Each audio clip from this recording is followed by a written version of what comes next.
हे आहे BTV network आणि आपण पाहत आहात चॅनल B, प्रतिबिंब जनमनाचं.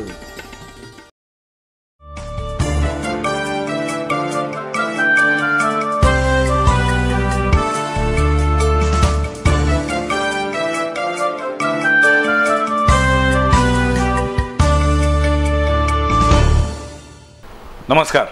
संवाद प्रतिवाद या आमच्या विशेष कार्यक्रमामध्ये आपल्या सगळ्यांचं मनापासून स्वागत. खरं तर संवाद प्रतिवाद या कार्यक्रमातून आपण अनेक तत्कालीन विषयांवरती बोलत असतो. लोकांचे प्रश्न काय आहेत, प्रशासनाची भूमिका काय आहे, किंवा एकाच विषयाच्या दोन बाजू काय आहेत याच्याबद्दल आपण नेहमी बोलत असतो.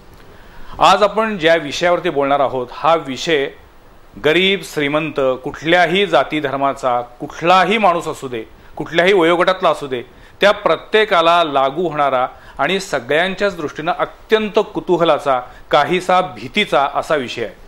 आता हा विषय कुठला असेल तर तो आहे मृत्यू पश्चात जीवन. खरं तर या विषयावरती इतकं संशोधन झालेलं आहे पण तरीसुद्धा अजून त्याचं गूढ उकललेलं नाही. मृत्यू म्हणजे नेमकं काय तर एक ऊर्जा संपते किंवा एक चेतना संपते असं आपण म्हणतो. पण मग मृत्यूनंतर पुनर्जन्म आहे का, आत्मा म्हणजे नेमकं काय, असे अनेक प्रश्न आपल्याला सतावत असतात. जन्म आणि मृत्यू याच्यामधल्या जो काही अंतर आहे त्याला आपण आयुष्य म्हणतो. आणि मग त्या एवढ्याशा आयुष्यामध्ये आपण अनेक कारणांसाठी धडपडत असतो, झगडत असतो. पण तरीसुद्धा मृत्यू हे शाश्वत सत्य आहे असं अनेकांनी लिहून ठेवलेलं आहे आणि सगळ्यांनीच मान्य केलेलं आहे. आज आपण याच विषयावरती बोलणार आहोत की मृत्यूनंतर खरोखर काही आयुष्य असतं का, आणि मुळात त्याला आयुष्य म्हणायचं का, म्हणजे मृत्यूनंतर काय होतं नेमकं, आणि आत्मा हा नेमका आत्मा कुठे असतो, कसा असतो, त्याचं काय होतं, या सगळ्या विषयावरती आपण बोलणार आहोत. त्यासाठी आमच्या स्टुडिओमध्ये आलेले आहेत डॉक्टर मेधा खाजगेवाले. त्यांचं मनापासून स्वागत. नमस्कार. खरं तर आत्तापर्यंत जे काही रंगभूमीवरती प्रयोग झाले आहेत त्याच्यामध्ये एक पात्री कथाकथना झालेला आहे, एक पात्री अभिनयाचे झालेले आहेत, कुणी काव्याच्या मैफिली साजरे केल्या आहेत, कुणी आत्मविश्वास किंवा संमोहनाचे कार्यक्रम साजरे केले आहेत. पण गेल्या काही दिवसामध्ये तुम्ही एक कार्यक्रम जाहीररित्या रंगमंचावरून सादर करताय, तो म्हणजे आत्मा असतो का आणि मृत्यूनंतरचं जीवन. मुळात हा कार्यक्रम करावा ही संकल्पना कशी सुचली आणि करण्याचं कारण काय वाटलं? माझा विषय आहे आत्म्याचा प्रवास आणि मृत्यू पश्चात जीवन. मी ह्या विषयामध्ये डॉक्टरेट केलेली आहे. आणि ह्या विषयावर अभ्यास करताना माझं असं लक्षात आलं की लोकांच्या मनामध्ये मृत्यू म्हणजे काय या विषयावर विनाकारणच खूप भीती असते. म्हणजे त्या प्रकारचे संस्कार नकळत लहानपणापासून केलेले असतात की मृत्यू म्हणजे भीतीदायक गोष्ट आहे, कारण मृत्यू आपल्याला संपवून टाकते. मग मृत्यू भीतीदायक नाहीये? नाहीये, कारण ह्याचा विचार करता करता मी जेव्हा मागे यायला लागले तेव्हा वाचताना माझ्या असं लक्षात आलं की मृत्यूमुळे संपतं ते आपलं शरीर संपतं, जडदेह संपतो, इंद्रिय देह संपतो. पण खरा मी किंवा खरी मी म्हणजे कोण आणि त्याचा मृत्यू होतो का ह्याचा कधी विचारच केला जात नाही. मग मृत्यू म्हणजे नक्की काय आहे, त्याला घाबरावं का, हा विचार याच्यावर जेव्हा मी विचार केला तेव्हा मला त्याच्यातलं सत्य लक्षात यायला लागलं. नाही, पण सर्वसामान्य माणूस मृत्यू म्हटल्यावरती त्याचा थरकाप उडणारच. म्हणजे मृत्यू हा अत्यंत दुःखद, वेदनादायक आणि त्यामुळे तो भीतीदायक असा आहे. आणि जे संत महात्मे आहेत किंवा जे अगदी साधू संत आहेत की आपण त्याबद्दल ऐकलेलं आहे, बोलतो आपण की त्यांनी मृत्यूला सुद्धा हसत हसत स्वीकारलं किंवा मृत्यू त्यांनी आपणहून स्वीकारला असं आपण म्हणतो. म्हणजे त्याच्यामध्येच समाधी असेल किंवा आता जैन धर्मियांमध्ये सल्लेखनाव्रत जे असतं याच्यामध्ये मृत्यूचा ते स्वीकार करतात. पण सर्वसामान्य माणूस जर आपण बघितला त्याला मृत्यूची भीती वाटणार. याचं कारण जी गोष्ट आपल्याला माहित नाहीये त्याच्याबद्दल भीती वाटते, ही आपली मूलभूत भावना असते. सर्वसामान्य माणसं मृत्यूला अशासाठी घाबरतात कारण मृत्यू आपलं अस्तित्व संपवून टाकतो असं सर्वसामान्य माणसाला वाटत असतं. कारण सर्वसामान्य माणसाच्या दृष्टीने आपला जडदेह म्हणजेच मी असतो. तुम्ही आता म्हटलात की संत महात्मे घाबरत नाहीत, ते हसत हसत तोंड देतात. त्याला कारण काय आहे? कारण त्यांनी खऱ्या मीचा शोध घेतलेला असतो. खरा मी म्हणजे कोण तर आपल्यातलं जे ब्रह्मचैतन्य आहे, आपल्यातला जो आत्मा आहे तो खरा मी आहे. म्हणजे रॉय केणेकरांची जी कविता आहे की हा देह तुझा या देहातील तू कोण, हा देह तुझा या देहाविण तू कोण, हा देह जन्मतो वाढत जातो सरतो, ना जन्म मरणही नाही या देहातील तो म्हणतो. या तोचा विचार आपण कधीच कोणी करत नाही. आणि हा जो तो आहे, हा जो आपला आत्मा आहे, ही जी चेतना आहे, ही चेतना कधीच मरण पावत नाही. आपला मृत्यू जेव्हा होतो तेव्हा आपला सूक्ष्म देह आणि आपली चेतना आपल्या जडदेहाच्या बाहेर पडते आणि ते अविनाशी स्वरूपात राहते. आणि त्या जर का गोष्टीचा कधी मृत्यू होत नाही, आपण दर जन्मामध्ये फक्त शरीर वेगवेगळं बदलत चाललेलो आहोत. दर जन्मामध्ये आपला हा इंद्रिय देह आहे हो नाश पावतो. म्हणजे जी काही आपल्या शरीरामध्ये एक चेतना आहे त्या चेतनेला शब्द वेगळे असतील किंवा नावं वेगळी असतील, कुणी आत्मा म्हणेल, कुणी चेतना म्हणेल, कुणी ऊर्जा म्हणेल, काही असेल, पण ते एक मूलभूत काहीतरी एक आपल्यात अंतर्मनामध्ये, अंतर्मन म्हणता त्याला आपल्या शरीरामध्ये जे आहे त्याला तुम्ही आत्मा म्हणता. पण मला सांगा की तुमच्या म्हणण्यानुसार किंवा तुमच्या थेअरीनुसार पुनर्जन्म आहे? पुनर्जन्म आहे. आणि आता तुम्ही म्हणालात की ऊर्जा, तुम्ही ऊर्जा म्हटलात तरी चालेल. आणि ऊर्जेचा कायदा तुम्हाला energy cannot created nor destroy, it just transfer one form to another. Exactly. आणि ऊर्जा म्हणजे आपल्यातली काय तर जी किंवा आत्मा म्हणजे काय तर परमेश्वराची जी, परमेश्वर हे जे ऊर्जा क्षेत्र आहे म्हणजे परमेश्वराला आपण मानवी स्वरूपामध्ये इमॅजिन करतो कारण त्याच्याशी त्या स्वरूपामध्ये संवाद साधणं आपल्याला गोड वाटतं आणि सोपं जातं. वास्तविक बघता परमेश्वर म्हणजे प्रचंड ऊर्जा क्षेत्र. आणि जेव्हा परमेश्वराने सृष्टी निर्माण केली तेव्हा आपल्या ऊर्जेचा एक तुकडा माणसाच्या शरीरात किंवा चराचरामध्ये घातला. मॅडम, दोन गोष्टीचं मला कन्फ्युजन होते. एक तर आपण इतक्या विज्ञान युगामध्ये वावरत असताना आणि इतकं नवीन तंत्रज्ञान असताना, म्हणजे वैद्यकीय तंत्रज्ञान असेल किंवा अन्य कुठल्याही क्षेत्रात तंत्रज्ञान असेल, की नवीन नवीन शोध लावतोय आपण, त्यामुळे माणूस थोडासा नास्तिकवादाकडे पण काही वेळा झुकत जातो. आणि त्याच वेळेला आपण म्हणतोय की परमेश्वरानंच ही एक ऊर्जा किंवा चेतना निर्माण केलेली आहे. अर्थात कितीही संशोधन झालं, कितीही शोध लागले तरी अजून मृत्यू म्हणजे नेमकं काय याचा अजून कोणालाच उलगडा झालेला नाहीये. कारण मागं वळून त्याला साक्षी पुरावे देता येत नाहीत. एक विचारू का?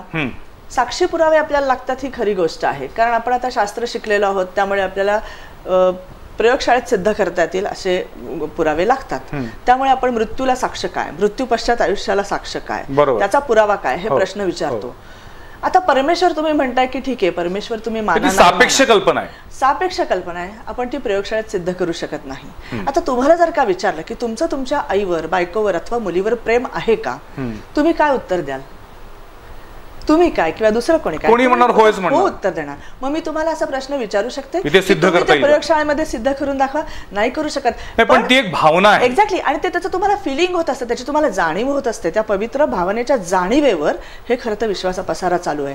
अशा कितीतरी गोष्टी आहेत. आपण आता मोबाईल बघतो, टीव्ही बघतो, रेडिओ बघतो, या ज्या इन्स्ट्रुमेंट्स आहेत हे जे इलेक्ट्रोमॅग्नेटिक वेव्हच्या साह्याने या इन्स्ट्रुमेंट्स चालतात, या वेव्हज आपल्याला कुठे दिसतात, त्याचे थेट परिणाम आपल्याला दिसतात. मग मृत्यू पश्चात आयुष्याचा सुद्धा की याचे थेट परिणाम आपल्याला दिसतात. आणि त्याच्यामुळे अशा अनेक गोष्टी आहेत की जे माणसाला मृत्यू पश्चात आयुष्य आहे हे सिद्ध करतात. पण मग स्वर्ग आणि नरक ह्या संकल्पना पण आहेत? हो, कारण असं धर्मांमध्ये तर आपल्या म्हटलेलं, आपल्या धर्मामध्ये जे 7 लोक सांगितले त्याचे नावं इतर धर्मांमध्ये वेगवेगळी डायमेन्शन्स या स्वरूपामध्ये दिलेलं आहे. अच्छा. आणि म्हणजे मला असं वाटतं की स्वर्ग आणि नरक या ज्या काही संकल्पना आहेत या जन्म आणि मृत्यूच्या मध्ये माणसानं चांगलं वागावं यासाठी घालून दिलेला तेथील एक चौकट आहे का ती? असं नाही आपण म्हणता येणार. कारण स्वर्ग आणि म्हणजे जर आयुष्यामध्ये चांगलं काम केलं तर तुला स्वर्गात जाता येईल, आणि जर वाईट काम केलं, जर चुकीचं काम केलं तर नरकात जाऊन पुन्हा नरक यातना भोगाव्या लागतील. ही जी काही आपल्यावरती एक जो पगडा बसवलाय की त्यामुळे तरी माणसानं त्याचं माणूस पण अबाधित ठेवावं असं आपण म्हणू शकत नाही. कारण आपण असं म्हणतो की चांगलं आणि वाईट, चांगलं आणि वाईट काम म्हणजे काय हा एक पहिला प्रश्न आहे. अरे बापरे, हा तर फारच तुम्ही म्हणजे खळबळजनक प्रश्न आहे. चांगल्याची डेफिनेशन काय आणि वाईटाची डेफिनेशन काय? पण जर का ढोबळमानाने सांगायचं तर मानवाने मानवाच्या चांगल्यासाठी दुसऱ्याला कुठल्याही शारीरिक, मानसिक, भावनिक इजा आपल्याकडनं पोचवली जाणार नाही ह्याच्यासाठी जे काही प्रयत्न करायला पाहिजेत ते म्हणजे कर्म असं आपण म्हणू. कर्म म्हणजे आपण केलेली कामं, करून घेतलेली कामं, आणि आपल्या वैखरीतनं किंवा वाणीतनं जे उच्चार बाहेर पडतात, जे विचार बाहेर पडतात त्याला आपण कर्म असं म्हणतो. तर कर्माच्या कायद्यानुसार असं सांगितलं जातं की माणसाने माणसाची माणसासारखं वागावं, हेवे दावे करू नये, द्वेष करू नये, किंवा असूया, मत्सर, भांडण, षड्रिपूपासून दूर असावं, आणि राग, लोभ, मोह, मत्सरापासून दूर असावं. आणि कुठल्याही जर 2 व्यक्तींमध्ये जर का नकारात्मक नातं निर्माण झालेलं असेल तर माणसं असं विचारतात की तो मला एवढा त्रास देतो तर मी का म्हणून ऐकून घ्यावं. एक्झॅक्टली. मला त्याच मुद्द्याकडे यायचं होतं की मला असं वाटतंय, माझं असं म्हणणं आहे, मी काय म्हणतोय ते समजून घे, मला कोणी समजूनच घेत नाही. या सगळ्यामध्ये मी असतो, माझं मला असतं. म्हणजे मी, माझं, मला म्हणजेच आत्मा का? परत आपण पहिल्या प्रश्नापर्यंत आलो की मला कोणी समजून घेत नाही, माझं मी, म्हणजे परत तुम्ही तुमच्या शरीराला मी म्हणताय. नाही, तो मनाला असतो की माझी भूमिका, माझी भावना कोणाला समजत नाही, हेच माझं दुःख आहे, हेच माझी व्यथा वेदना आहे. या सगळ्या भावनात्मक स्तरावरती, मानसिक स्तरावरती जी काही म्हणजे आत्मा नाही. अच्छा. आपल्याला एकूण मिळून 3 शरीर असतात. एक इंद्रिय देह म्हणजे हे आपला जड देह, दुसरा सूक्ष्म देह आणि तिसरा कारण देह. आपण जो म्हणतो की मला दुःख होतं, मला कोणी समजून घेत नाही, हे ज्या भावना विचार हे जे गोष्टी असतात ज्या माणसाच्या सूक्ष्म देहाशी निगडीत असतात, ज्याला आपण माणसाचा कॉन्शियसनेस किंवा माणसाची जाणीव असं म्हणतो. आणि ती जाणीव वेगळी आणि माणसाचा आत्मा वेगळा. जे या गोष्टींमुळे अपसेट जे होतं किंवा त्याच्यामध्ये चलबिचल होते ते विचार त्या भावना, हा म्हणजे सूक्ष्मदेह, हा माणसाचा जाणीवेचा भाग आहे, कॉन्शियसनेसचा भाग आहे. आणि आत्मा म्हणजे आपल्यातलं ब्रह्मचैतन्य, ते कधीच इम्प्युअर होत नाही, ते तेवढंच प्युअर राहतं कारण ते ऊर्जा. पण मग जेव्हा पुनर्जन्म होत असेल त्यावेळी तो आत्मा दुसरा देह धारण करतो, त्यावेळी पहिल्या जन्मातील त्या आत्म्याशी निगडीत ज्या काही भावना होत्या, जे काही गुणदेश होते, जे काही षड्रिपू चिकटून होते, ते सगळे कॅरी फॉरवर्ड होतात, पुढे फॉरवर्ड होतात. म्हणजे या जन्मात मला एखाद्या माणसाबद्दल राग असेल, एखाद्या माणसाबद्दल द्वेष असेल, मत्सर असेल, तर तो पुढच्या जन्मात स्वतः कंटिन्यू करायचा मी तसा आपण कंटिन्यू करायचा नाही. म्हणूनच इथे आपण जे मगाशी कर्माचं बोललो, आपण अर्धवट सोडलं की हा कर्माचा विचार इथे का करायला पाहिजे की फक्त चांगलं आणि वाईट असं नाही. जरी तुम्हाला असं वाटलं की एखादी व्यक्ती माझ्यासाठी वाईट कर्म करते, तरी आपण त्या व्यक्तीला जर का मनातून माफ करून टाकलं तर ते आपण चांगलं कर्म क्रिएट करत असतो. आणि त्या पद्धतीने तुम्ही जर का त्या आत्म्याला, तुम्ही त्या जर का कॉन्शियसनेसला मनातूनच माफ करून टाकलं तर तुमच्याकडनं ती नेगेटिव्ह ऊर्जा त्या व्यक्तीकडे जायची थांबते आणि तुम्हाला ती व्यक्ती परत नेगेटिव्ह रिलेशन मध्ये भेटली तरी तुम्हाला त्याचा त्रास होऊ शकत नाही. आणि अतिशय चांगला सिद्धांत मांडलेला आहे. आपल्या सगळ्यांच्या आयुष्यामध्ये आपण याचा कधी विचार करत नाही. नकारात्मक ऊर्जा जी काही असते ती जर आपण थोपवण्याचा प्रयत्न केला तर आपलं आयुष्य कदाचित आणखीन सुंदर होऊ शकेल. कारण खूप लोक मला असा प्रश्न विचारतात की जर का एखादी व्यक्ती मला त्रास देत असेल, एखादी मला छळत असेल तर मी काय, म्हणजे कोल्हापुरी भाषेत त्याला सोडणार नाही, त्याला दाखवतोच मी कोण आहे माहिती आहे का नाही, हा जो प्रकार असतो याच्यातून मला असं वाटतं की अजून ती नकारात्मक ऊर्जा वाढतच जाते आणि आउटपुट शून्य असतं. आणि जोपर्यंत कर्म त्रासच होतो, दोन आत्म्यांमधला कर्माचा बॅलन्स जोपर्यंत शून्य होत नाही, जोपर्यंत कर्माची देणी दिली जात नाहीत किंवा वसूल केली जात नाहीत, तोपर्यंत ते आत्मे परत परत अनेक जन्मात एकमेकाला भेटत राहतात. आणि जर का सत्य आहे तर मग जर का आपल्यातली आपण देणीघेणी संपवून टाकली तर ते दोन सोल जरी एकमेकाला परत परत पुढच्या जन्मांमध्ये भेटले तरी ते सकारात्मक ऊर्जा घेऊन भेटतात, नकारात्मक ऊर्जा घेऊन भेटत नाहीत. आणि आपल्या आयुष्यातले नातेसंबंध जेवढे चांगले राहतील तेवढा आपल्या आयुष्याचं पोत जास्त चांगलं बनतो. हे मी तुम्हाला सांगायची गरजच नाही. आणि एकनाथांनी सुद्धा जसं सांगितलेलं आहे की एकनाथ जेव्हा एका विंचवाला वाचवत होते पाण्यामध्ये अर्घ्य देताना, तो विंचू चावत होता, परत ते पाण्यात सोडून परत त्याला वाचवायला गेले की तो चावत होता. तेव्हा त्यांचे शिष्य म्हणाले की गुरुजी तुम्ही का असं करताय, तो तुम्हाला चावतोय तर त्याला मारून तरी टाका, नाही तर नका वाचवायला जाऊ. तेव्हा एकनाथ म्हणाले की तो त्याचा धर्म करतोय, मी माझा धर्म करतोय. त्यामुळे जेव्हा मनात असे तर मी सोडणार नाही, तो मला त्रास देतोय, तेव्हा ही गोष्ट मला वाटतं आवर्जून लक्षात ठेवली पाहिजे की त्यांना त्यांच्या चालीने जाऊ देत. क्या बात. म्हणजे खऱ्या अर्थानं मन मोठं करून जगलं पाहिजे असं जे सांगतात ते आपण आपल्या आचरणामध्ये आणलं पाहिजे. आणि तुम्ही म्हणताय मन मोठं करणं म्हणजेच माफ करणं किंवा आपल्या परीने आपण चांगलं वागणं, म्हणजेच आपण आपली जाणीव किंवा आपला कॉन्शियसनेस म्हणजेच पंचेंद्रिय, बुद्धेंद्रिय, ज्ञानेंद्रिय आणि मन, चित्त, बुद्धी, अहंकार अशी 25 तत्व, या 25 तत्वावर जेवढा आपली जाणीव किंवा कॉन्शियसनेस प्युअर होत जाईल तेवढी आपली आध्यात्मिक प्रगती जास्त होणार आहे. म्हणून या गोष्टींकडे जास्त महत्त्व द्यायला पाहिजे, त्याचं जास्त. पण तुम्ही आता जे काही बोलताय हे आध्यात्मिक पातळीवरचं आहे की वैज्ञानिक पातळीवरचं? हे वैज्ञानिक पातळीवर सुद्धा खूप प्रमाणामध्ये सिद्ध झालेलं आहे आणि आध्यात्मिक पातळीवर तर आपल्या धर्मांमध्ये सांगितलेलंच आहे. आणि फक्त आपल्याच असं नाही, अनेक धर्मांमध्ये ह्या गोष्टी. कारण मी काय विचारतोय की श्रद्धा आणि अंधश्रद्धा यांची बॉर्डर खूप धुसर झाली आहे, त्यामुळे या माध्यमातून अंधश्रद्धा सुद्धा पसरवली जाते असा जर काहींचा आक्षेप असेल तर तुम्ही त्याला काय उत्तर द्या? मला तुम्ही एक सांगा की एक्झॅक्टली अंधश्रद्धा म्हणजे काय आणि श्रद्धा म्हणजे काय, आणि ह्या विषयांवरनं कुठली अंधश्रद्धा निर्माण होणार आहे? मी जर का स्पेसिफिक लोकांपर्यंत हे पोहोचवण्याचा प्रयत्न चांगलं जगा आणि त्याच्यासाठी कर्माच्या सिद्धांताचा जरूर प्रत्येक क्षणी विचार करा, तर ह्याच्यात अंधश्रद्धेचा प्रश्न येतोच कुठे? मृत्यू म्हणजे नक्की काय? तर मृत्यू म्हणजे माझ्या शरीराचा मृत्यू आहे, माझ्या मनाचा किंवा माझ्या सूक्ष्म देहाचा, माझ्या आत्म्याचा तो मृत्यू नाहीये. ह्याच्यामध्ये अंधश्रद्धेचा प्रश्न येतोच कुठे? मला मगाशी तुम्ही म्हटलात की पुनर्जन्म नक्की आहे. हो. मग पुनर्जन्म हा केवळ मानव जातीचा आहे की सर्व सजीव सृष्टीचा आहे. मग तसं जर असेल तर या पृथ्वीवरील ज्या काही तमाम सजीव सृष्टी आहेत या पुन्हा पुन्हा जन्म घेत असतात का? कारण आपल्या अध्यात्मानुसार किंवा आपल्या भारतीय संस्कृतीमध्ये उत्पत्ती, स्थिती आणि लय हे 3 आपण मान्यच करतो. मग त्यानुसार प्रत्येक गोष्ट जी जन्माला आलेली आहे किंवा निर्माण झालेली आहे ती कुठं ना कुठेतरी लयाला जाणार आहे, ती संपणार आहे आणि पुन्हा ती तयार होणार आहे. मग पुनर्जन्म हा फक्त माणसाला आहे की सगळ्यांना आहे? पुनर्जन्म हा सगळ्यांना आहे. मनुष्याने जेव्हा परमेश्वराने चराचर सृष्टी निर्माण केली, उंदीर, पाली, बेडूक, सिंह, मांजर सगळ्यांना अशातला भाग नाहीये. तर पहिल्यांदा खनिज योनी तयार झाली, तिच्या उत्क्रांतीतनं मग पुढे वनस्पती योनी, तिच्यातनं पुढे प्राणी योनी आणि तिच्यातनं पुढे वनस्पती मनुष्य योनी, सगळ्यात शेवटी मनुष्य योनी. या पद्धतीने प्रवास. पण मग मनुष्य योनीमध्ये जन्म घेतल्यानंतर जर पुनर्जन्म असेल आणि जर त्यानं अत्यंत वाईट काम संपूर्ण जन्मभर केलं असेल तर तो पुन्हा प्राणी योनीत जातो. तो पुढच्या जन्मामध्ये वटवाघूळ, पुढच्या जन्मामध्ये माकड असं काय होऊ शकतो का? नाही. पुन्हा तसं म्हणजे तसं खूप पातकी लोक होतात असं म्हणतात. मला इथे पहिल्यांदा पुनर्जन्म काय याच्यावरच तुमच्याशी बोलायला, म्हणजे पुनर्जन्म असतो का असा खूप लोक प्रश्न विचारतात की पुनर्जन्म असतो कशावरनं. जर का नसतो असं म्हटलं तर जगातला प्रत्येक जीव शारीरिक, मानसिक, भावनिक, आर्थिक ह्या विषम स्तरावर आयुष्य का जगतोय? मर्सिडीज मधनं हिंडणारा मग त्याला आपण असं म्हणू शकू की या पृथ्वीवरती हे जे काही सगळं ऐहिक सगळ्या ज्या काही गोष्टी केल्यात या मानवानं तयार केल्यात. म्हणजे कुठलीही गोष्ट जी आहे म्हणजे दागिन्यांपासून ते पैशापर्यंत शेवटी मग आपण मुळात पुन्हा जर आपल्या जो भारतीय संस्कृतीचा आहे की मानवाची गरज काय काय लागतं आपल्या शरीराला, देहाला, सगळ्या गोष्टी आपण आपली भूक वाढवत नेलेली आहे. एक मिनिट, हे तुम्ही फक्त आर्थिक स्तरावरच बोलताय. आपण आज धडधाकट जन्माला आलोय.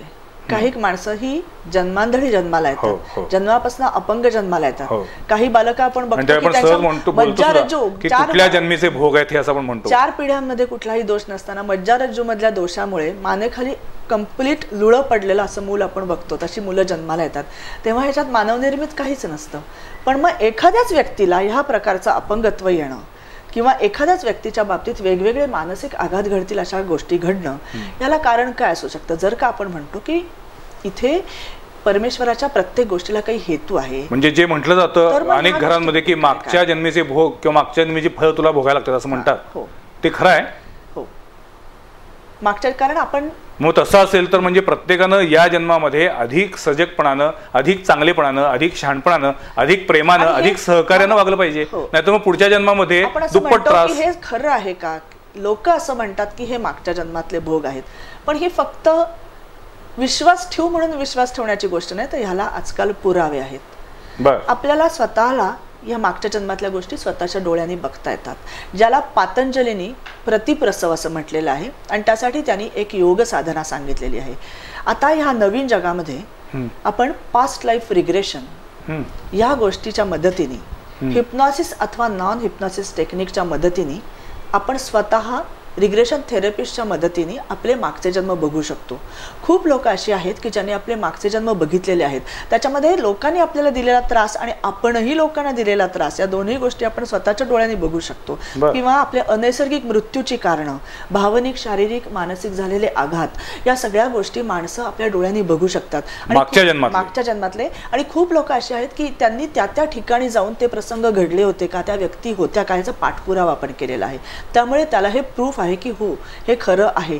त्यामुळे त्यांचे जेव्हा त्यांना आपल्या काही आत्ता घडलेल्या आयुष्यामध्ये ज्या गोष्टी त्याची कारणं मागच्या जन्मामध्ये मिळतात, तेव्हा आपल्याला हे खात्री पटते की इतकी वर्ष ही जी आपण शतकानुशतक आपल्याला लोक सांगत आलेली आहेत की ही मागच्या जन्माची फळे, हे नुसते बोल नसून त्याच्यामध्ये तथ्य आहे. अतिशय इंटरेस्टिंग आणि खूप प्रचंड मोठा असा हा विषय आहे. ह्याच्यावरती जितकं बोलू तेवढं कमी आहे, कारण प्रत्येकाच्याच मनामध्ये आपल्या मागच्या जन्माबद्दल आणि आपला पुनर्जन्म असेल तर पुढचा जन्म कुठला असेल याबद्दल कधी ना काहीतरी विचार येतोच. आपण आजचा जन्म, आत्ता जो मिळालेला जन्म आहे तो कसा जगतो याच्याबद्दल फार कमी वेळा विचार करतो, पण पुढच्या जन्माबद्दल मात्र बऱ्याचदा विचार करत असतो. आज त्याबद्दल आपण डॉक्टर मेधा खाजगेवाले यांच्याशी बोलणार आहोत, पण त्यापूर्वी एक छोटासा ब्रेक.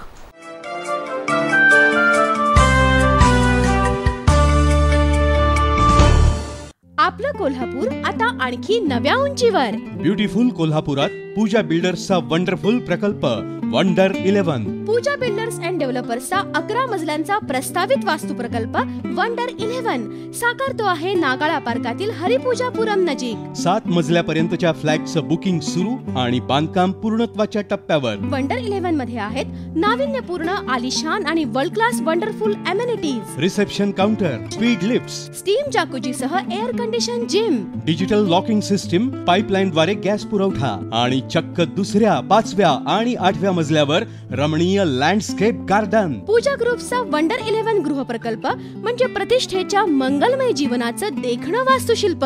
2 आणि 3 BHK चे मोजकेच फ्लॅट शिल्लक. बुकिंग साठी संपर्क Pooja builders and developers, Rajhans printing press समोर, नागाळा पार्क, कोल्हापूर. इथे आकार मिळतो संवेदनशील मनांना. इथे घडवली जातात समर्थ व्यक्तिमत्व. इथे जागृत केली जाते जिद्द आणि आत्मविश्वासाची ताकद. इथे शिक्षण मिळतं संस्कार, संस्कृती, ज्ञान आणि आत्मभान याचं. होय, पेठ वडगाव मधील सौ विजयादेवी यादव इंटरनॅशनल स्कूल म्हणजे तुमच्या पाल्याच्या सर्वांगीण प्रगती आणि परिपूर्ण शिक्षण पद्धतीचं केंद्र. इथे आहेत शैक्षणिक गुणवत्ता वाढीसाठी पोषक सर्व सुविधा. इथे आहे मुलांचं भावविश्व, त्यांच्या अपेक्षा, क्षमता ओळखणारा प्रगल्भ स्टाफ. इथे आहे आंतरराष्ट्रीय दर्जाचं इन्फ्रास्ट्रक्चर. आणि इथेच आहे नवी पिढी घडवण्यासाठी लागणारी तळमळ आणि दूरदृष्टी. इंग्रजी माध्यमाच्या 1ली ते 10वी साठी प्रवेश सुरू. संपर्क सौ Vijayadevi Yadav international school, Peth Vadgaon. Phone 9923179545. Creating intelligence, creating life long learners.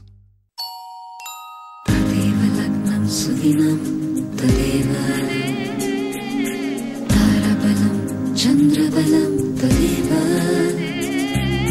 विद्याबलं दैवबलं तदेव लक्ष्मीपते केंद्रयुगं स्मरामि. 100 वर्ष शुद्धतेची नाती युगायुगांची. वामन हरी पेठे ज्वेलर्स, सोनेरी क्षणांचे सोबती. दैवबलं तदेव लक्ष्मीपते केंद्रयुगं स्मरामि. आपलं कोल्हापूर आता आणखी नव्या उंचीवर. ब्युटिफुल कोल्हापुरात पूजा बिल्डर्सचा वंडरफुल प्रकल्प वंडर 11. पूजा बिल्डर्स अँड डेव्हलपर्सचा 11 मजल्यांचा प्रस्तावित वास्तू प्रकल्प वंडर 11 साकारतो आहे नागाळा पार्कातील हरिपूजापुरम नजीक. 7 मजल्यापर्यंतच्या फ्लॅटचं बुकिंग सुरू आणि बांधकाम पूर्णत्वाच्या टप्प्यावर. वंडर 11 मध्ये आहेत नाविन्यपूर्ण, आलिशान आणि world class wonderful amenities. Reception counter, speed lifts, steam jacuzzi सह air condition gym, digital locking system, pipeline द्वारे गॅस पुरवठा आणि चक्क दुसऱ्या, 5व्या आणि 8व्या मजल्यावर रमणीय लँडस्केप गार्डन. पूजा ग्रुपचा वंडर 11 गृह प्रकल्प म्हणजे प्रतिष्ठेच्या मंगलमय जीवनाचं देखणं वास्तुशिल्प. 2 आणि 3 BHK चे मोजकेच फ्लॅट शिल्लक. बुकिंग साठी संपर्क Pooja builders and developers, Rajhans printing press समोर, नागाळा पार्क, कोल्हापूर.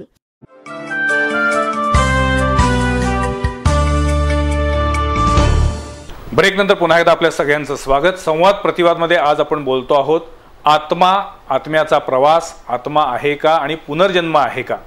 अत्यंत इंटरेस्टिंग असा हा विषय आहे. अनेक लोकांना याबद्दल प्रश्न पडलेले असतात, पण ते कुणाला विचारायचं असा एक प्रश्न असतो. आज मेधा खासगीवाले आपल्यासोबत आहे, आपण त्यांना विचारूया. मला सांगा, मगाशी आपण म्हटलं की त्यानुसार 2 मिनिटं आपण म्हणू की पुनर्जन्म आहे. जर पुनर्जन्म असेल तर मनुष्याला पुढचा जन्म हा मनुष्याचाच मिळतो.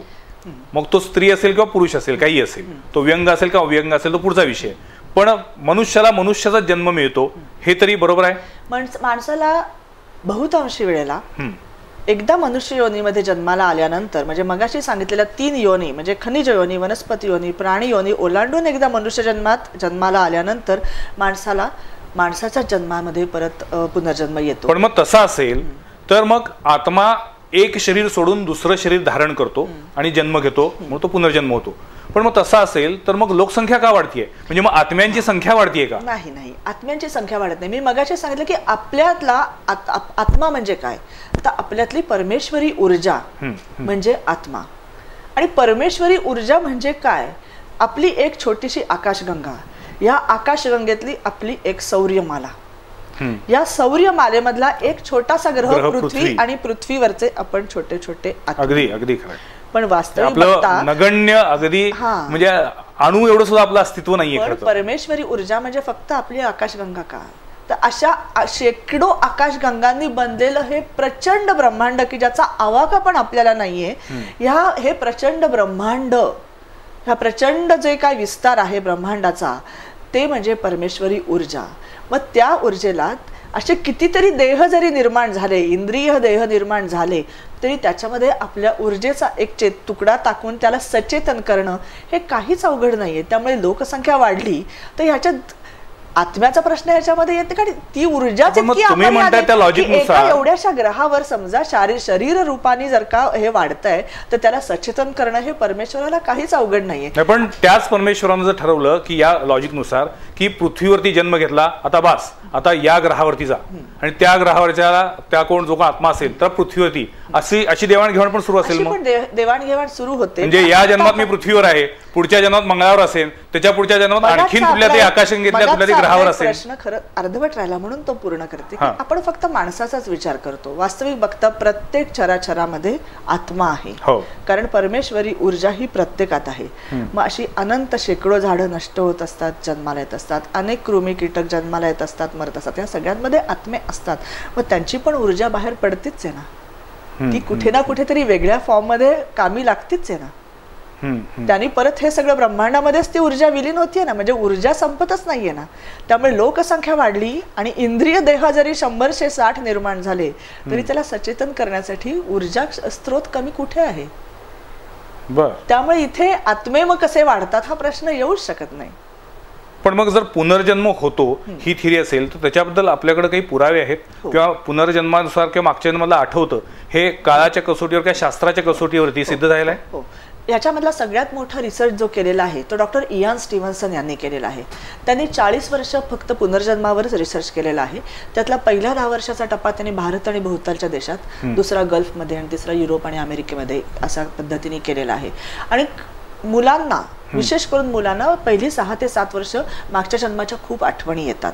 ती मुलं वेगवेगळे प्रसंग धडाधडा सांगायला लागतात किंवा वेगळ्या भाषेमध्ये बोलायला लागतात. त्यासाठी भाषाकारांची मदत घ्यायला लागते की हे मूल कुठल्या भाषेमध्ये बोलत आहे.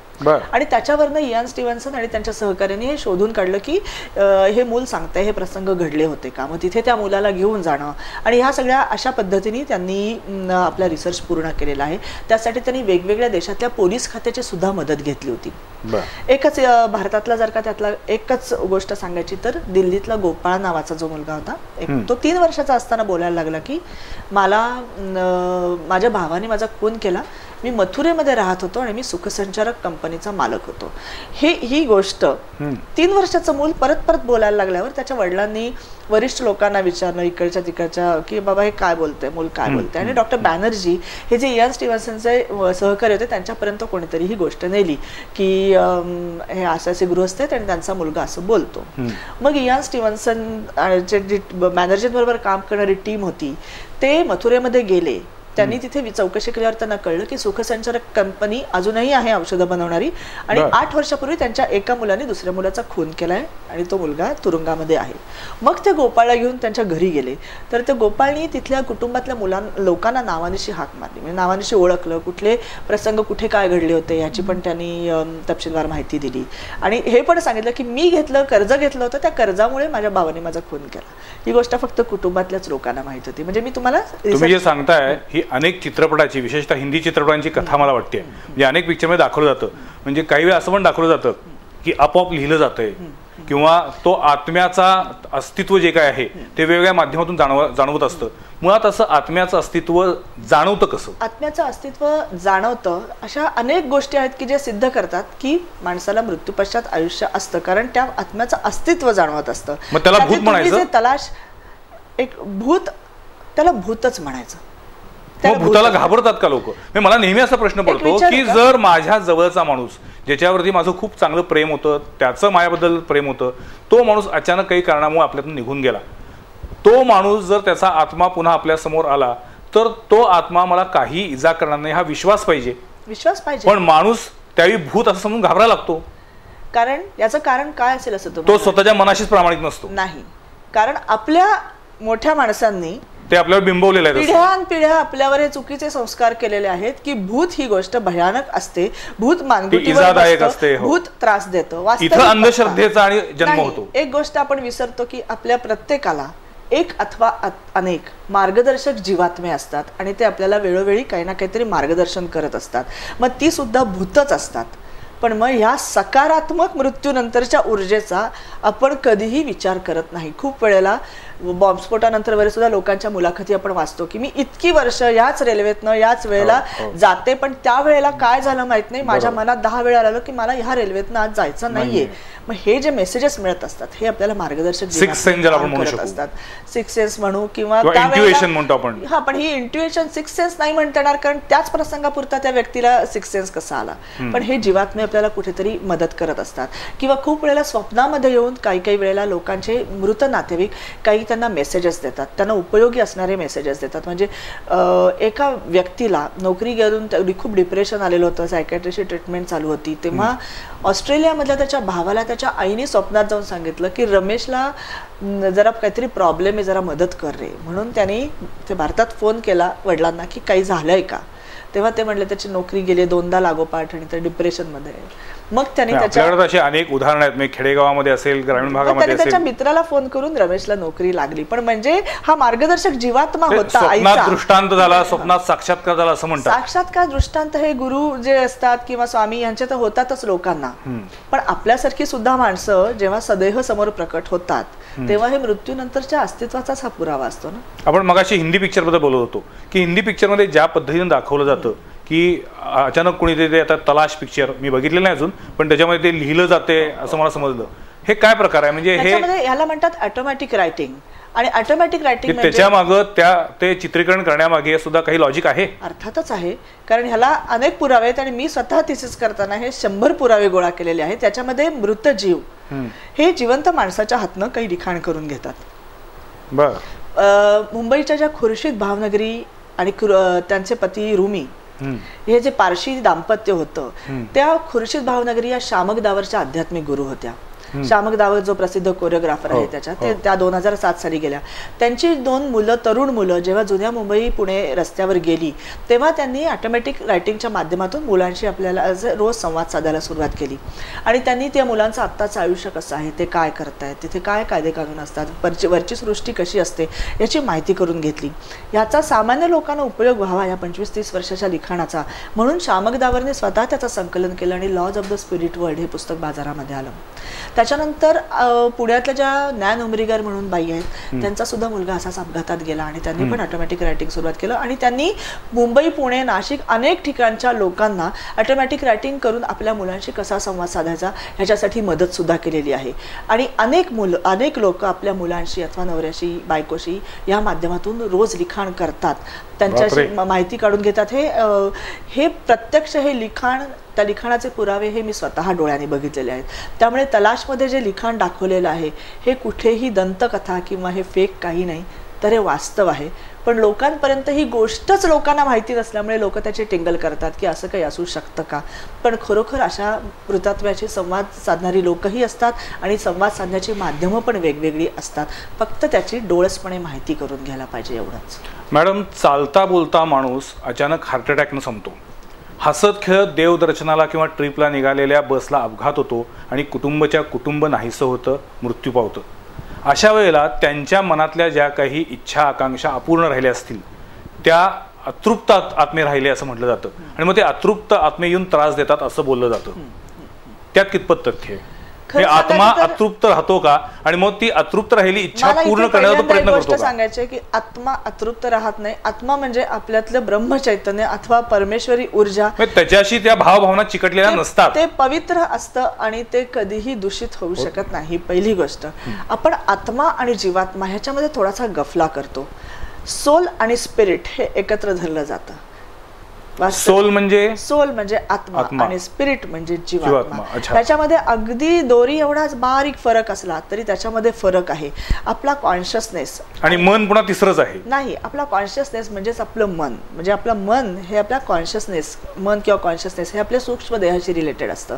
आणि सूक्ष्म देहातला काही भाग पुन्हा मगाशी आपण जे बोलत असे भावभावनांची भावना षड्रिपुंशी, म्हणजे शरीरातला प्राणकोश, शरीराच्या बाहेरचा वासना कोश आणि त्याच्या बाहेरचा मनोमय कोश, हे जे सूक्ष्म देहाशी निगडीत गोष्टी आहेत, या मृत्यूनंतर शरीराच्या बाहेर पडून परमनंट ॲटमच्या स्वरूपाने वातावरणामध्ये शिल्लक राहतात आणि त्या आपल्या अणुशी संलग्न राहतात. आणि त्याचं जे एकत्रीकरण असतं त्या एकत्रीकरणाला जीवात्मा असं आपण म्हणतो. आणि आपण जे म्हणतो की अतृप्त इच्छा राहिली ती जीवात्म्याची राहते, आत्म्याची राहते.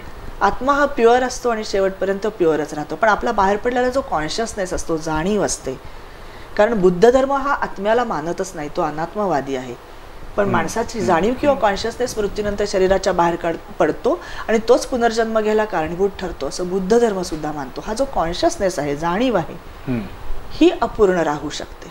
त्याच्यामधली भावना किंवा इच्छांचं निर्मिती आणि स्टोरेज जे होत असतं ते स्टोरेज अशा पद्धतीने झालेलं असतं की त्या इच्छा या अपूर्ण राहू शकतात आणि त्या पूर्ण होईपर्यंत त्या आत्म्यांना गती मिळत नाही असं मानलं जातं. पण मग या आत्म्यांशी संपर्क कसा साधायचा किंवा त्यांची जाणीव कशी समजून घ्यायची? याच्यामध्ये खूप मीडियम लोक, काही मीडियम म्हणजे जी काही लोकांना प्लॅनचेट हा एक प्रकार मी ऐकलेला, त्यातला प्लॅनचेट हा एक प्रकार आहे. त्याचप्रमाणे ऑटोमॅटिक रायटिंग मी मगाशी सांगितलं तो पण त्याच्यामधलाच एक भाग आहे. काही वेळेला स्वप्नामध्ये येऊन आत्मे आपल्याशी संपर्कच साधत असतात कारण ते आपल्याला मेसेजेस वेगवेगळे देत असतात. नाही, पण ते आपल्याकडून त्यांना संपर्क येत नाही, त्यांच्याकडून आपल्याला संपर्क येत असतो. पण जर आपल्याकडून संपर्क साधायचा असेल तर काय केलं पाहिजे? खूप लोकांच्या अंगामध्ये मुळात जसं काही लोकांनाच फक्त 6 सेन्स असतो तसं काही लोकांनाच फक्त मृतजीवांशी बोलण्याची संभाषण कला असते. काही लोकांना ती बाय बर्थ असते. अंगात येणे हा प्रकार आत्म्यांशी संवाद साधण्याचा प्रकार आहे. तुम्हाला खरं सांगू का, अंगात येणं म्हणजे घागरी फुंकून सुद्धा लोक म्हणतात अंगात येणं, पण मला वाटतं की त्याचा संबंध हा मेंदूतल्या काही केमिकलशी किंवा काही वेगळ्या अवयवांशी असावा. अंगात येणं हे कितपत जेन्युइन असतं हा सुद्धा एक वादाचा मुद्दा आहे. सगळ्यात पहिल्यांदा मला इथे नमूद करायला आवडेल की अंगात येणं या विषयावर माझा अभ्यास नाही, त्यामुळे मी बोलणं चुकीचं आहे. पण अंगात येणं म्हणजे मृतात्म्याचे संवाद साधणं नव्हे. एक्झॅक्टली, मला तेच म्हणायचंय. कारण अंगात येणं हे एक प्रकारे थोतांड आहे असं बऱ्याचदा आम्हाला दिसलेलं आहे, आमच्या कॅमेरानं टिपलेलं आहे. त्यामुळे ते अंगात येणं हा थोडासा शो बिझनेस असतो त्यामध्ये का, अशी एक शंका आहे. काहीच बोलणार नाही, आपण मूळ विषयाकडे पुन्हा नाही, कारण त्याच्यावर माझा अभ्यास नाही. पण अंगात येणं म्हणजे मृतात्म्याशी संवाद नाही, एवढं मी नक्की नमूद करेन. बरोबर. पण मग मृतात्म्यांशी संवाद साधायचा असेल तर काय माध्यम असतात? खूप एक तर प्लॅनचेट हे असतात, पण खूप माध्यम लोकच असतात की जी त्यांना विनंती करतात. त्यांच्याशी जर का बोलायचं असेल तर ते त्यामुळे पझेस्ड होतात आणि तेव्हा त्या व्यक्ती त्या आवाजात त्या लोकांच्या भाषेमध्ये बोलायला लागतात. त्याच्यावरून तुम्हाला ते नक्की खात्री पडते की ही व्यक्ती ती आहे.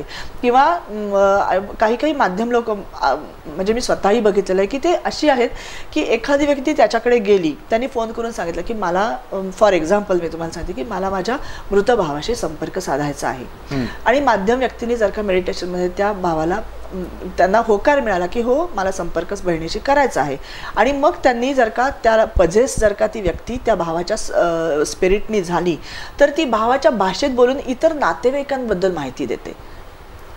आणि अशा गोष्टी जेव्हा घडतात तेव्हा त्या मीडियमला त्या व्यक्तीच्या नातेवाईकांविषयी अथवा आधी घडलेल्या प्रसंगांविषयी काहीच माहिती नसतं.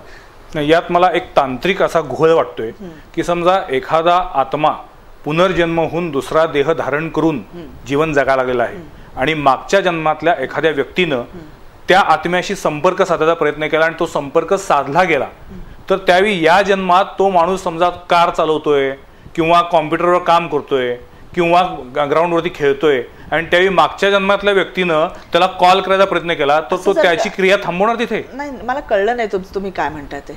या जन्मातला म्हणजे आत्मा जर पुनर्जन्म घेऊ शकतो तर त्यानं पुनर्जन्म घेऊन जर ती व्यक्ती काही ना काहीतरी क्रिया करतेय आणि त्याही मागच्या जन्मात त्याला कॉल आला, तसं असेल तर तो आत्मा त्या मीडियम पर्यंत पोहोचतच नाही, कारण त्याचा पुनर्जन्म झालेला असतो. त्यामुळे त्यांच्याशी संवाद अशा वेळेला होऊच शकत नाही. म्हणजे पुनर्जन्म झालेल्या कुठल्याही आत्म्याशी कॉन्टॅक्ट होऊ शकत नाही. खूप वेळेला मला असं, म्हणजे माझा स्वतः कर्मकांडांवर अभ्यास नाही, पण म्हणजे त्यामुळे मी बोलणं योग्य ठरणार नाही. मी नास्तिकही नाही, पण तरी मला श्राद्ध विधींच्या बाबतीतही असं वाटतं की वर्ष श्राद्ध झाल्यावर सुद्धा बऱ्याच घरांमध्ये अनेक वर्ष, 25 वर्ष, 30 वर्ष त्या प्रत्येक दिवशी म्हणजे वर्षश्राद्ध करण्याची पद्धत आपल्याकडे खूप घरांमध्ये असते. तेव्हाही मला हाच प्रश्न पडतो की कदाचित ह्या आत्म्याचा पुनर्जन्मही झालेला असेल, तरी आपण श्राद्ध करत जातो. पण प्रश्न इथे फक्त असा आहे की तो भावनेचा भाग असतो असे म्हटलं जातं. मानव निर्मित गोष्ट, बरोबर. आणि आत्म्याची निर्मिती, त्याचा पुनर्जन्म हे युनिव्हर्सल ट्रूथ आहे तुमचं म्हणणं, या अमानवी गोष्टी आहेत. अच्छा. त्याच्यामुळे नाही, पण मग ज्या आत्म्यांशी संपर्क साधला जातो ते आत्मे पुनर्जन्म घेतलेले नसतात असं तुमचं म्हणणं आहे. पण मग ते थोडक्यात आपल्याकडे सर्वसामान्य माणसाच्या बुद्धीनुसार ते अतृप्त होऊन असे तरंगत विहरत असतात का? मग नाही, सगळे आत्मे अतृप्त आणि तरंगत असतात असं तुम्हाला काय वाटतं? मग त्यांना पुनर्जन्म का मिळत नाही? इथेच मला वाटतं मोक्ष हा जो आपल्या काही संकल्पनेत म्हटलेला आहे, किंवा आपण सुद्धा श्रद्धांजली देतो म्हणजे काय करतो की त्याच्या आत्म्याला शांती लाभो, चिरशांती लाभो असं म्हणतो. मोक्षाची कल्पना काय आहे? आपण मोक्ष आणि मुक्तीमध्ये पण गफला करतो. ह्या मृत्यूनंतर आत्मा पुढच्या डायमेन्शनवर जाणे आणि तिथे त्याची आध्यात्मिक प्रगती सुरू होणे आणि मग भुवरलोक स्वर्गलोकात जाऊन त्यांनी परत पुनर्जन्म घेणे, परत मनुष्य रूपामध्ये येणे, परत त्या देहाचा मृत्यू आणि मग त्याने पुढे जाणे, ही जी प्रोसेस असते यातल्या मृत्यूनंतरची जी पुढे गती असते त्याला आपण मुक्ती असं म्हणतो, मोक्ष म्हणत नाही. त्याला खूप वेळेला मोक्ष असं म्हटलं जातं, पण वास्तविक बघता मोक्ष म्हणजे मनुष्य जन्म जेवढे असतात तेवढे जगून पूर्ण झाल्यानंतर त्या कॉन्शियसनेसची पूर्ण आध्यात्मिक प्रगती होऊन त्यातलं ब्रह्मचैतन्य इतकं पवित्र झालंय की तो कॉन्शियसनेस इतका पवित्र झालाय की तो आत्ता परमेश्वरी ऊर्जेमध्ये विलीन होण्या इतपत त्याची तयारी झालेली आहे. असे जे आत्मे असतात ते पुनर्जन्म घेऊन परत येत नाहीत, तेव्हा त्या आत्म्याला मोक्ष मिळतो. आणि मग ते स्वर्गात त्यांना स्थान मिळालं अशी एक संकल्पना आहे आपली. स्वर्गामध्ये किंवा स्वर्ग लोकाच्या वर सुद्धा जी काही डायमेन्शन्स आहेत तिथे म्हणजे ते परमेश्वरी ऊर्जेमध्ये विलीन होऊन जातात. तो खरा मोक्ष. मृत्यूनंतर आत्म्याला गती मिळणं ही मुक्ती, तो मोक्ष नव्हे. पण आता मगाशी आपण जो मूळ मुद्दा बोलत होतो की आत्म्याशी संपर्क साधण्याचा किंवा त्याच्यासाठी काही माध्यम आहेत, काही व्यक्ती आहेत, पण त्याच्यातून भोंदू बाबा, मांत्रिक यांचं पेव फुटतं असं वाटत नाही का? ही त्याची एक दुसरी बाजू आहे असं नाहीये का? मी तुम्हाला एक विचारू का, तुम्ही कोणाकडे जाता आहेत याला पण खूप महत्व आहे. मग ते कसं ओळखायचं? तुम्ही जर का एखाद्याने पाटी लावली, एखाद्याने रस्त्यावर पालं टाकलं, म्हणजे पाली टाकून खूप लोक असे ते बसतात की येथे हे विकारांवर रामबाण औषध मिळतील, आणि त्याच्यानंतर पुढच्या चौकामध्ये एखादं सज्ज हॉस्पिटल असतं की जिथे वेगवेगळ्या हे करून तुम्हाला औषधोपचार केला जातो. एखादा मनुष्य आला आणि त्यांनी वाचलं की मला इथे रामबाण उपाय करून मिळतील, आणि त्यांनी जर का तो चॉईस केला की मी ह्याच्याकडे जाईन, बाबा ह्यानी रामबाण उपाय आणि तो असं म्हणतोय की मी 500 जणांना एका रात्रीत बरं केलं, आपण इथेच जाऊया, तर त्याचा चॉईस चुकला. मग तुम्ही हा मनुष्य भोंदू बाबाकडे जातोय आपण का प्रॉपर माणसाकडे जातोय, हे कोणाच्या तरी सल्ल्याने माणसांनी ठरवायला पाहिजे. पण असा सल्ला देणारी माणसंच नाहीत ना आता या निमित्तानं तुम्ही भेटलेले आहात. सल्ला देणारी माणसं, प्रॉपर माणसं कोण आहेत? लोक काय करतात, खूप वेळा लोकांना इतके प्रॉब्लेम्स असतात आणि त्या प्रॉब्लेम्सच्या गर्तेमध्ये ना जो मनुष्य ज्याच्याकडे जायला सांगेल त्याच्याकडे अविचाराने माणसं जातात आणि तिथे त्या अंधश्रद्धेच्या ह्याच्यात किंवा भोंदू बाबांच्या ह्याच्यात अडकतात असं मला वाटतं. त्यामुळे माणसाने अशा कुठल्याही व्यक्तींकडे जाऊन त्यांच्याशी संपर्क करताना 10 वेळा विचार करावा किंवा तज्ज्ञांचा सल्ला घ्यावा. असे तज्ज्ञ लोक खूप आहेत की ज्यांच्या सल्ल्याने तुम्ही त्या प्रॉपर माणसापर्यंत पोहोचू शकता. त्या प्रॉपर माणसापर्यंत पोहोचणं महत्त्वाचं आहे आणि त्याची खूप लोकांना मदतच होते. पण तुम्ही जो आता स्टेज शो करताय त्या स्टेज शो माध्यमातून तुम्ही लोकांना अशा पद्धतीने मदत करू शकता? मी स्वतः माध्यम नाही, पण मला जे असे वाटतं की ही माध्यम लोक ही ऑथेंटिकच आहेत, कारण त्यांचे मला इतर लोकांकडनं जे काही रिझल्ट्स मिळाले आहेत ते मी जे डोळ्यांनी बघितले त्याच फक्त लोकांचा मी लोकांना फोन नंबर किंवा देते, कॉन्टॅक्ट करायला सांगते, आणि त्या लोकांचा जर का त्या आत्म्यांशी कॉन्टॅक्ट झाला तरच ते लोक त्यांना बोलवतात. आणि असं पण आहे की माणसं पैशाच्या मागे लागलेली नाही आहेत. मी त्या मुद्द्याकडे येणारच होतो की आपल्याला जर हा जन्म आपल्याला माहिती आहे की आपल्यातलं जे काही तुम्ही म्हणता तुम्ही सोल आपला काय आहे हे आपल्याला कळायला आहे, तरी सुद्धा मग का माणूस एवढा सगळा आटापिटा करत असतो आणि मग त्याचा रिव्हेंज बदला घ्यायचा आहे, सूड उगवायचा आहे, मला हे पाहिजे, मला ते पाहिजे, मला हे मिळवायचंय, मग प्रसंगी त्यासाठी त्याच्या मानगुटीवर पाय देईन, त्याच्या उरावर बसेन, हे सगळं जे काय आहे त्यावेळेला आपलं हे सगळं अध्यात्म, आपला आत्मा कुठं असतो त्यावेळी? आपलं अध्यात्म म्हणजे काय? आपण मला वाटतं अध्यात्म आणि धार्मिकता ह्याच्यात पण गफला करतो का? देव आणि कर्मकांडात अडकलेली लोकही खूप वेळा म्हणतात की आमच्याकडे आध्यात्मिकतेचं खूपच आहे. वास्तविक बघता ती धार्मिकता असते, आध्यात्मिकता नसते. आध्यात्मिकता म्हणजे परत मी मगाशी म्हटलं तसं आपल्या आतला प्रवास म्हणजे आध्यात्मिकता. म्हणजे माझं शरीर म्हणजेच मी आहे का? का खरा मी कोण आहे, जिथून आपण कार्यक्रमाची सुरुवात केली आत्ताच्या इथे आलेलो आहे आपण परत. आणि परत म्हणजे आपण जे म्हणतो की मला हे पाहिजे मला ते पाहिजे, हे ऐहिक सुख ही आपल्या शरीराला हवी असतात. जी माणसं विचार करतात की ही सुख किंवा ही प्रतिष्ठा किंवा हे आहे, हे जे आपलं अस्तित्व आहे, हा जो रोल प्ले करतोय, म्हणजे तुम्ही जोशी म्हणून किंवा मी खाजगीवाली म्हणून हा जो रोल प्ले करतोय की तुम्ही एका चॅनलचे संपादक आहात किंवा मी कुठेतरी स्टेज शो करते, हे आपलं माझं अस्तित्व किंवा मी कोणाची तरी आई आहे, हे कोणाचं तरी आई असणं, हे अस्तित्वच म्हणजे फक्त कर्म, हे अस्तित्वच म्हणजे मी का, ज्याला असं वाटतं की हे जो माझा रोल प्ले मी करतोय, वेगवेगळे रोल या जन्मातले रोल प्ले मी किंवा ती किंवा तो जे करतोय ते रोल म्हणजेच ज्यांना खरं सत्य वाटतं असं नाहीये ते, ती लोक तुम्ही म्हणताय त्या प्रश्नात अडकतातच ना, की मग मला हे पाहिजे, मला ते पाहिजे, मानमरात पाहिजे, पैसा पाहिजे, हे पाहिजे, ते पाहिजे, ती भूक कधीच संपत नाही. आणि कारण ते त्या रोल मध्ये अडकलेले असतात. हा रोल संपून तुम्ही जेव्हा आतल्या प्रवासाकडे सुरुवात करता तेव्हा हे प्रश्न न कळत हळूहळू तुमच्यातनं संपत जातात आणि त्याचं महत्वच तुम्हाला उरत नाही, कारण तुम्हाला कुठेतरी सत्याची जाणीव व्हायला लागलेली असते.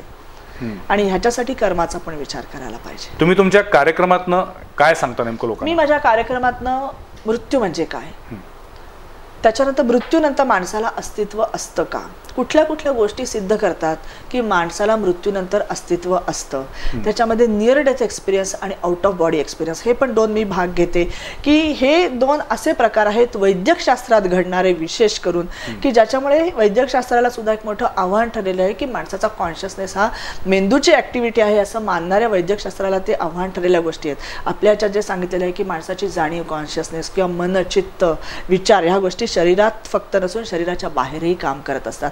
तर हे जे आउट ऑफ बॉडी एक्सपिरियन्स किंवा नियर डेथ एक्सपिरियन्स हेच प्रूव्ह करतात की माणसाचे कॉन्शियसनेस हा शरीरात आणि शरीराच्या बाहेर दोन्हीकडे काम करत असतो. त्यामुळे तो पण टॉपिक मी माझ्या लेक्चरमध्ये कव्हर करते. त्याच्यानंतर पुनर्जन्म, पुनर्जन्माचे दाखले, मृत्यूनंतरच्या अस्तित्व कुठल्या कुठल्या गोष्टींवरनं सिद्ध होतं, हे पास्ट लाईफ रिग्रेशन, कर्माचा सिद्धांत, मृत्यूनंतर कुठले कुठले लोक असतात आणि कशा पद्धतीने आत्म्याचा प्रगती होत जाते, त्याच्यामध्ये देवयान, पितृयान, जायस्वामी रस्वयान ही वेगवेगळी यान, कुठल्या कुठल्या मार्गाने हा आत्मा आपला प्रवास करत असतो. आणि सगळ्यात शेवटी मी महत्त्वाचा मुद्दा करते की जो मुख्य माझा कार्यक्रमाचा हेतू आहे की लोकांचा मृत्यूकडे बघण्याचा दृष्टिकोनच बदलायला पाहिजे. मृत्यू म्हणजे भीतीदायक किंवा दुःखदायक गोष्ट नाहीये, तर मृत्यू हे फक्त वाक्यामधला एक स्वल्पविराम आहे. पण जेव्हा तुम्ही एखाद्या अपघाताची बातमी वाचता बघता किंवा जेव्हा तुम्ही असे बॉम्बस्फोट होऊन निरपराध लोक मेलेली वाचता बघता किंवा आपल्या अवतीभोवती आपले नातेवाईक कोणी आप्त असतील त्यांचा मृत्यू होतो, तेव्हा त्याच्याकडे बघण्याचा तुमचा व्यक्तिगत आयुष्यात काय दृष्टिकोन असतो? मला जो तुम्ही म्हणाल बॉम्बस्फोट, तर त्या व्यक्तीचा या पद्धतीने मृत्यू होणं हे केव्हाही हा कंपॅशनचा भाग आहे आणि माझा जीव काय, कोणाचाही जीव त्याच्यामुळे नक्कीच हळहळतो. पण जेव्हा एखाद्याचा आपल्या जवळच्या नातेवाईकाचा मृत्यू होतो, दुःख होणं साहजिक आहे, कारण ती व्यक्ती आपल्याला परत दिसणार नसते. पण तिचा मृत्यू झालाय म्हणजे काय, हा जर का खरंच विचार केला की हा त्याचा फक्त देह संपलाय. असे सामान्य माणसाच्या दृष्टीने मृत्यू म्हणजे काय, तर त्या माणसाशी कोणत्याही स्तरावरती पुन्हा आपण संपर्क साधू शकत नाही, म्हणजे मृत्यू. अन्यथा मी नेहमी म्हणतो की एखादा माणूस मला खूप आवडतो, मला त्याचं सगळं पटतंय, तो मला आयुष्यभर हवाय, पण कुणीच अमरत्व घेऊन आलेलं नाही. संपर्क साधू शकत नाही असं नको आपण म्हणायला. सर्वसामान्य माणसाच्या दृष्टीने संपर्क साधू शकतो, आपल्याला ती व्यक्ती सहसा परत भेटत नाही म्हणून ती आपल्याला गोष्ट, कारण अशा काही काही संपर्क साधण्याच्या प्रकारांविषयी आता तुम्ही बोला, पण ही व्यक्ती आपल्याला परत दिसणार नसते म्हणून ती गोष्ट आपल्याला दुःखदायक वाटते. पण जसं मी म्हटलं की आपण आणि त्या व्यक्तीच्याही बाबतीत एक गोष्ट सत्य आहे की समुद्राचं पाणी आपण माठात भरलं, त्याचं तोंड बंद केलं आणि समुद्रात सोडून दिलं, समजा तो माठ समुद्रात फुटला तर काय होईल? आतलं समुद्राचं पाणी बाहेरच्या समुद्राच्या पाण्यामध्ये मिक्स होऊन जाणार की त्याचा फरकही राहणार नाही. तसंच आपल्या आत्म्या शरीराच्या बाबतीत जेव्हा आपला जडदेह नाहीसा होणार आहे तेव्हा आपल्यातलं ब्रह्मचैतन्य बाहेरच्या चैतन्यामध्ये विलीन होऊन जाणार आहे. फुटतोय तो फक्त माठ फुटतोय, माझाही फुटणार आहे तो फक्त माठ फुटणार आहे. जी व्यक्ती गेली आहे तिचाही बाह्य माठ फुटलाय, तिची चेतनाही अविनाशीच आहे आणि ती आता जरी तो व्यक्ती दिसली नाही तरी पुढच्या डायमेन्शनला किंवा पुढच्या लोकांमध्ये त्या व्यक्तीची आध्यात्मिक प्रगती होणार आहे. दुसरी गोष्ट, त्या व्यक्तीचा जो बाहेर पडलेला देह असतो, सूक्ष्म देह असतो, त्याला वेदना यातना जाणवत नाहीत. मग जी आपली व्यक्ती गेली आहे तिचा जो आत्ताचा देह आहे त्याला कुठेही वेदना अथवा यातना जाणवत नाहीत. मग ही आपल्या दृष्टीने आनंदाची गोष्ट असणार आहे का दुःखाची गोष्ट असणार? अजून एक गोष्ट म्हणजे आत्मे हे समूहाने परत परत पुनर्जन्म घेत असतात, कारण आपण कर्माची देणी घेणी ही समूहामध्ये निर्माण केलेली असतात आणि चांगल्या अथवा वाईट नात्यातनं अनेक जीव अनेक जन्म एकमेकाला वेगवेगळ्या नात्यांमधून भेटत राहतात, पण ते जीव आपल्याला भेटत राहणार आहेत. मग जर का हा सोल आपल्याला परत भेटत राहणार आहे तर त्याचं दुःख किती करायचं. म्हणून मग 7 जन्म हाच नवरा असं म्हणतात का? 7 जन्म हे परत मानव निर्मित गोष्ट झाली नाही, म्हणजे त्याच्या मागे हा आधार आहे का, हा बेस आहे का? मला वाटतं पूर्वीच्या काळी स्त्रियांना ना कोणावर तरी रेलायचं आणि आधाराने जगायचं हे आपल्यावर संस्कार केलेलं होतं की खरं तर स्त्री आणि पुरुष नवरा बायको हे देवदाराच्या वृक्षासारखे राहिले तर त्यांची दोघांची वैयक्तिक वाढ खूप छान होते. पण आपल्या इथे स्त्रीनी नवऱ्यावर रेलायचं, तो वृक्ष आहे आणि मी नाजूक वेल आहे, त्यामुळे तो कोसळला की मी कोसळणार, त्यामुळे तो कसाही असला तरी 7 जन्म तोच दे, असं जी एक पद्धती होती आहे. मला वाटतं हा विषय इतका इंटरेस्टिंग आहे, अनेकांना याबद्दल कुतूहल आहे, उत्सुकता आहे. तुम्ही जो कार्यक्रम करताय तो संपूर्ण काय मी तुम्हाला विचारणार नाही. माझं तुम्हाला आव्हान आहे सगळ्यांना की याबद्दल जर तुमच्या मनामध्ये आणखीन कुतूहल असेल, तुम्हाला आणखीन काही गोष्टी जाणून घ्यायच्या असतील तर जरूर डॉक्टर मेधा खासगीवाले यांचा कार्यक्रम पहा. काही दिवसापूर्वी कोल्हापुरामध्ये कार्यक्रम झाला, पुन्हा परत होणार आहेच. होतील ना आणखीन कार्यक्रम? भरपूर, कारण रिस्पॉन्स खूप छान मिळतोय मला कोल्हापूरमध्ये. अच्छा, त्याच्यामुळे मलाही अजून कार्यक्रम करायची नक्कीच इच्छा आहे. त्यामुळे ज्यांना या विषयाबद्दल अधिक माहिती घ्यायची आहे त्यांनी जरूर त्यांचा कार्यक्रम बघा. डॉक्टर मेधा खासगीवाले यांच्या कार्यक्रमाची जाहिरात वर्तमानपत्रातून आमच्या चॅनलवरून सुद्धा आम्ही करू. पण मला पुन्हा एक म्हणायचं आहे की विज्ञानाच्या कसोटीवरती आपल्याला हे सगळं सिद्ध करण्याची आपली क्षमता असली पाहिजे. आपल्याला कुठे यात अंधश्रद्धा वाढवायची नाहीये. मला अजून एक गोष्ट कार्यक्रम संपता सुद्धा सांगायला आवडेल की हा विषय अजून तरी हायपोथेसिस या सदरामध्ये मोडतो. जेव्हा कुठल्याही गोष्टीला शास्त्रीय पुरावे प्रयोगशाळेत सिद्ध करण्याजोगे असतात आणि त्या पुराव्यांच्या आधारे आपण सिद्धांत मांडतो तेव्हा आपण त्याला थिअरी म्हणतो. पण काही गोष्टी अशा असतात की ज्या गोष्टी आपण प्रयोगशाळेत सिद्ध करता येत नाहीत, पण त्या गोष्ट नाही हे पण सिद्ध करू शकत नाही आणि आहे हे पण सिद्ध करू शकत नाही, अशा गोष्टी हायपोथेसिस या सदरामध्ये मोडतात. त्यामुळे आजचा जो आपण बोलतोय हा विषय आहे याला हायपोथेसिस या सदरातनं बघितलं तर तो समजून घ्यायला जास्त मदत होते. त्यामुळे अजून तरी तो हायपोथेसिस असंच त्याला म्हटलं पाहिजे. वयाच्या 16व्या वर्षी ज्ञानेश्वरांनी असं म्हटलं की जो जे वांछील तो ते लाहो. मला वाटतं आता तुम्ही जे सांगितलं आत्म्याचा जो काही प्रवास आहे, पुनर्जन्म आहे, या सगळ्यामध्ये तेच आहे की समोरच्या माणसाला माणसासारखं वागवा, माणसासारखं जगा आणि तुमचं माणूस पण जर आपण जर टिकवलं तर नक्कीच येणारे पुढचे सर्व जन्म हे तुम्हाला अधिक चांगले मिळतील. असंच कदाचित आपल्याला आत्तापर्यंत शिकवलेलं असेल. आपण हे सोयीस्करित्या विसरतो आणि आपण नको त्या गोष्टीच्या मागे लागतो, आहारी जातो. त्याच्यातूनच आपल्यामध्ये वाद, विसंवाद, युद्ध असे अनेक प्रसंग घडतात. परंतु जर माणूस म्हणून जगायचं असेल तर आपण खरोखर आपल्या आत्म्याचा शोध घेतला पाहिजे आणि आपल्या आत्म्याला, मगाशी तुम्ही फार चांगला मुद्दा सांगितलात, आत्मा आणि जीवात्मा, आपला आत्मा म्हणण्यापेक्षा स्वतःचा शोध घेतला पाहिजे. बरोबर.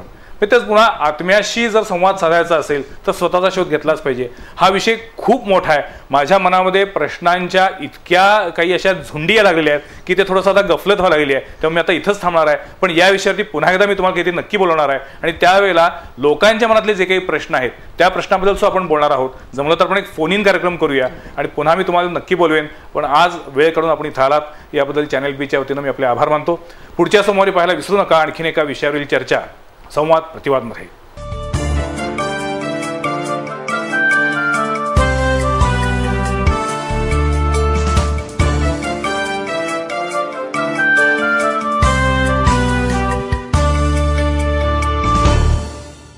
हे आहे BTV नेटवर्क आणि आपण पाहत आहात चॅनल बी, प्रतिबिंब जनमनाचं.